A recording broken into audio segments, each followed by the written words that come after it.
There is giddy anticipation and palpable excitement in the air for the day after the midterm elections when the Benteng Bigas Meron Na grains hit the Kadiwa ng Pangulo produced outlets in the mega city and elsewhere. Our Mary Fel Custodio has the particulars on the distribution of the cheapest rice in the land next week in this report.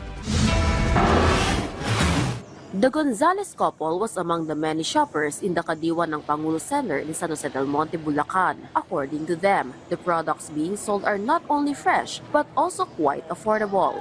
Doon fresh, yung tanim doon ni nanay, kaya doon ako bumibili ng mga leafy. Sabi may mura raw rito. Pupunta rin sila rito, kaya napasama ako. Eileen is also a regular buyer in the Kadiwa ng Pangulo. Madalas naman po. Mura lang po kasi yung nila bigas. Tsaka nakatipid din kasi. Opo, walking distance lang din, hindi ka nasasakay. The price of the National Food Authority or NFA rice at Kadiwa ng Pangulo sites will drop further to only 20 pesos per kilo starting May 13. This will be available at 32 Kadiwa ng Pangulo sites across Luzon, particularly in Metro Manila, Central Luzon, Calabar Zone, and Mimaropa. Simultaneously, the rollout of 20 pesos rice will begin in the Visayas. The Department of Agriculture or DA will adopt Cebu's distribution system for rice, which uses a digital ID system with QR codes to monitor the purchases of each beneficiaries.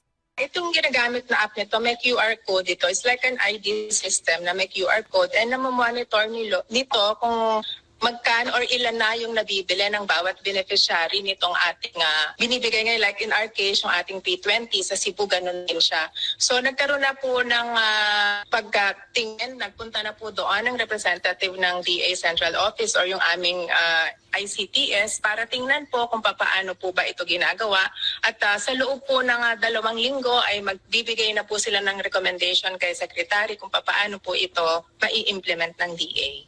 Under this initiative, eligible beneficiaries will be allowed to purchase up to 30 kilos of rice per month from Kadiwa ng Pangulo sites. Members of vulnerable sectors, including beneficiaries of the Bantawid Pamilya Pilipino program, senior citizens, persons with disabilities, and solo parents are the priority sectors of the program. This in line with President Ferdinand R. Marcos Jr.'s directive to make agricultural products more accessible and affordable to ensure food security.